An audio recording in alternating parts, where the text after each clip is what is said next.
Hello Internet, this is Bone Carlos coming to you live from Nerazine Crypt to bring another StarCraft 2 commentary shoutcast. And spawning in about the 4 o'clock position is the tdub as the blue Terran. In the 2 o'clock position we have AliasRaider.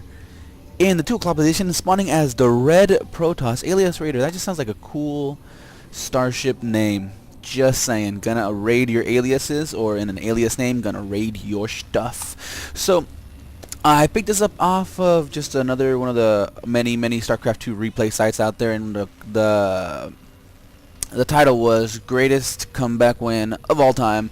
So I said, why not download, up and running, so let's go ahead and get this started. I do believe it is between a gold and a platinum player. I'm not sure who the gold player is. I do believe AliasRaider is the gold, while tdub is the platinum.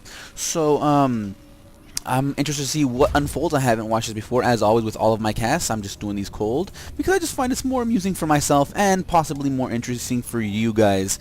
So as you can see, we just see tdub just walling off, doing his usual Terran stuff. We do see him scouting in the correct position, though, in the correct direction. But as soon as this little SCV joins over here and starts poking around, I'm sure AliasRaider is just going to grab this little probe that he sounded in the wrong direction and just send him across map as soon as possible. In the production tab, we don't see anything too crazy. I mean, we do see a refinery going down, an early refinery going down for tdub.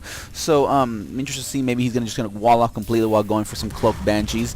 If so, he's going to need another refinery as soon as possible. But other than that, everything's pretty average. Actually, AliasRaider APM is pretty high at about 146. His current is at 77, 80, 276. Wow, that is actually pretty high. It does look like he's spamming a bit, but still holding an average of 150 is kind of high, especially for a platinum or gold level player. I'm interested to see if he could hold that out for the rest of the game. We do see tdub's barracks coming out, or completed, and the Marine is going to go ahead and pop out as soon as possible to deny any kind of scouting opportunities that AliasRaider can get. I mean, if he would have followed my little, my little insight, as soon as he saw that SCV cross map, he would have been able to poke around, do a 1 lap, and then scoot on out before this Marine popped out. But unfortunately, now he's going to be chased away. While he is going to see a tech lab being built, so early Marauders with another barrack. So we're going to probably see a 4 Marine, 2 Marauder push fairly quickly. So we're gonna see. I'm gonna be interested to see how AliasRaider handles that, since at the moment he doesn't have anything in production. It looks like he's gearing up for another refinery, and it looks like he skipped over that initial zealot just to build another gateway that much sooner. I don't know how he's gonna be able to hold off, especially if there's an early aggression push by tdub. He has stockpiling a lot of minerals. Not sure why he's doing that. It might have been supply blocked for a while.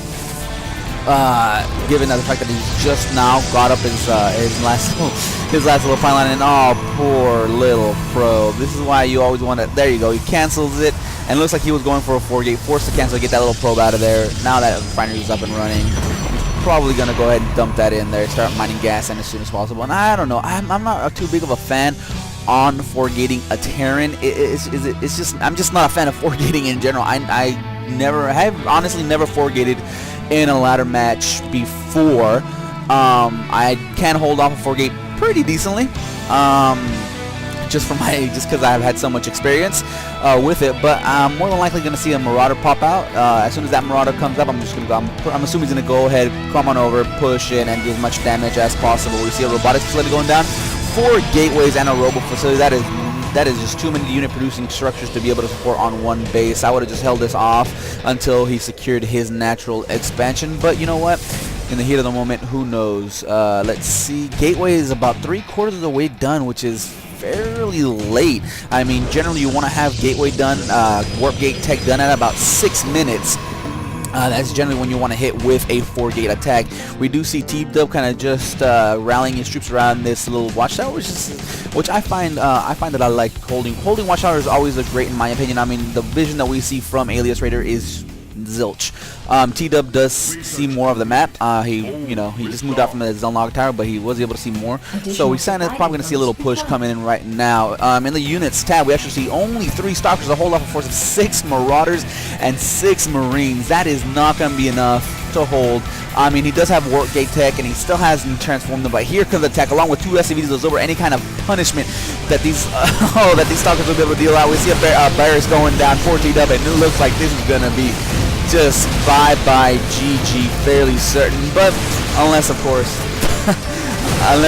that the title was misleading. But we see those Warp Gate tech finished up. We see 4 gates going down, and we just see this force of tdub is just pummeling those pylons, doing as much damage as possible. These barracks are almost completed. We see his probes are pulling off the line. We see anything and everything trying to join into the fray. All the probes are pulled off the line. We're about 20% left over, but there is a lot of damage actually being done by these probes. That is incredible that tdub didn't micro these back a little bit. Oh, he's actually holding him down. He's holding it down. He manages to pull back a little bit, pushes his probes back onto the line, but there is nothing he can do about these 2 barracks as of right now. This pylon is going to go down. Going to supply block. Actually, not going to supply block him just yet, but as soon as this pylon goes down, it is going to be a supply block. He is held back though. Oh, there is an Immortal on the field of play. That's going to actually be perfect for these Marauders. Perfect counter to these Marauders, but they scurry on back to the safety of their bunkers while they pummel away from a distance. Here he comes Mike. He's jumping back and forth, trying to pick off as much, just anything that he possibly can. He doesn't manage to pick off a single Marauder, and he's just pushing back and forth, trying to keep his losses to a minimum. Well, this bunker is just in a perfect spot to be able to take down this barracks right here. He scoots over a Marine and a Marauder over here to try to pick up as many probes as possible. This stalker was just uselessly wasted. This Immortal comes back, picks off a Marauder. This Marine is going to go down, but right now tdub is in a great position. I mean, I would actually like to see him build another bunker right here to be able to just bunny hop deeper and deeper into AliasRaider's base.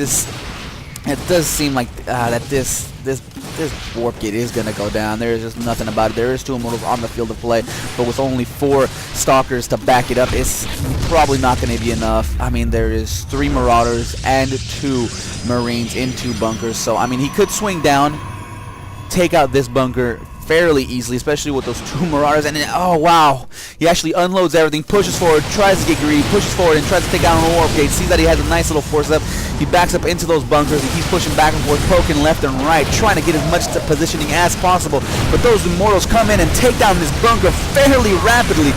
Oh man, it was just huge. The SCV, it looks like the SCV is, then he's pushed forward, takes down another Warp Gate, so tdub is still in the lead, I would say, but these Immortals are just causing too much damage, especially to those Marauders, but there's still 1 more barracks here that he could safely scoot on back to, and oh man, this pylon is going to go down, and yet he's still not supply blocked, but as of right now, he's pushing forward, taking down those pylons. 1 more attack will do it, and this is just a needless attack by tdub. He gets himself completely out of position. He's not able to reinforce himself out. All the probes come in, cut off any kind of supply line, and that force is just annihilated very quickly. I mean, all he has left is 2 Marauders here. He's gonna try to take down this pylon, but it's not gonna be enough. These are gonna go down, and for the first time in a long time, it seems that tdub has finally been pushed out of AliasRaider's base. Back in tdub's home base, we actually see his command center is actually gone down in his natural, and we still see 1, 2, 3 barracks that were used to push out, and you actually see him throwing down 2 more. He's actually transferring drones. That's a lot of drones to transfer. He probably senses an attack coming soon, so he's pulling these SCVs off the line to help with that. I would actually like to see him put it down a bunker or 2 right here to be able to help with that. Actually, some Marauders going in, trying to do as much damage as possible. Once these Immortals show up, it's just going to be a very tough hold for him. Oh no, look at this. I mean, those Marauders are just going down very quickly for those Immortals. He's actually just trying to scoot back, trying to take the least amount of damage as possible. So AliasRaider is pushing forward into the base, so the shoe is on the other foot as of right now. And he's actually just dancing back and forth, pulling these drones, the SCVs off the line just to keep that mining down. The APM, we can see his average is still above 100, so you actually see him keeping up in that category. We see units lost actually fairly even, and we see him pushing forward with those Immortals. Those Immortals are causing a ton of damage. 14 kills on one, 4 on another. This is just he's just pushing forward, picking off units at leisure. As soon as they pop out of these barracks, he's just picking them off one at a time. I mean, and this Marauder is going to go down fairly quickly. I mean, wow, he's forcing these SCVs to come off the line, and these Immortals do 20 damage, 15 versus armor, which I believe Marauders are armored, So 2 Immortals can one-shot a single Marauder fairly easily. These Marines have no choice, especially with those 3 Stalkers in backup, and this is a perfect force to be able to deal with whatever tdub has at the moment, because anything gets one-shot. And oh wow, this is just a bad situation. He can actually just hold these, expand like he's doing, keep macroing up at the moment. He has a proxy pylon in his base, and he's just not even using them at the moment. He's actually pulling back since the shields are done on this master level immortal, and there's another instructor level immortal. So 12 kills, 17 kills. These immortals have paid off for themselves, and right now AliasRaider is just hanging out, just doing his thing, picking off units as Legion. 1 Stalker goes down, but at this moment it doesn't really matter. There isn't a lot of Stalkers on this field of play, so it looks like 1 Immortal might go down, especially if it's focus fired, but it is not. This Immortal lives on and continues, gonna keep on fighting. So we got 15 kills on one, 20 on another. These Immortals are the name of the game right now for AliasRaider. They are the backbone of his army. And man, it is insane how quickly this game shifted.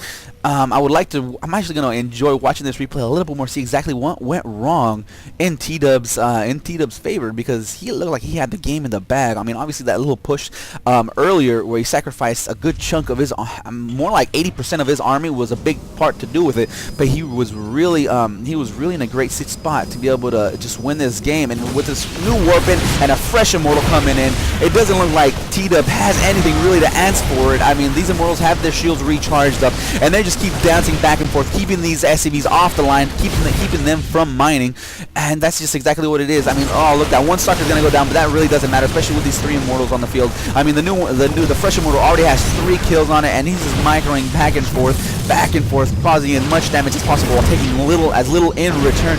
And he's just warping in left and right, and he's finally decides to force field off this ramp, so no reinforcements can come in, and he's gonna be able to pick this command center off at his leisure. I'd like to see him pull back this sentry to put down enough force, but doesn't quite have that energy that it should have put down enough force. Well, this Immortal just hanging out, nothing too big. I mean, I know there's a battle, but I'm just here to just check things out. And tdub leaves the game. Interesting game. It was kind of an interesting comeback. I was hoping for something a little bit more than what looked like a misengagement, a bad engagement by tdub, and more than likely with only 3 barracks as soon as that attack was done. It seems to me that he wasn't keeping up with his macro, which I believe is what happened. But other than that, it was a really good game, really interesting. I did enjoy casting this, and I always love it when Protoss just stick it to another player. What? I'm a homer. I told you guys this already in my previous videos. I'm not gonna apologize for it, but I'm gonna try to give unobjective. Or is it objective? Either one. When I do my cast, I try not to favor one team over the other until it's all said and done. But that's it for me. I hope you guys enjoyed. If not, leave a comment down below on what I could do to make these more enjoyable for you. Also, leave a comment down below with a link to a replay you guys want me to do of your own. I would much rather enjoy doing a replay from someone who's requested it, just so they could get at least some kind of enjoyment out of it since seeing themselves on the screen. Otherwise, I'm just gonna keep on pulling them off these websites. That's it. I'm out of here. I actually have nothing else to do the rest of the day besides work. I clean up my apartment, so rock on. Later, guys.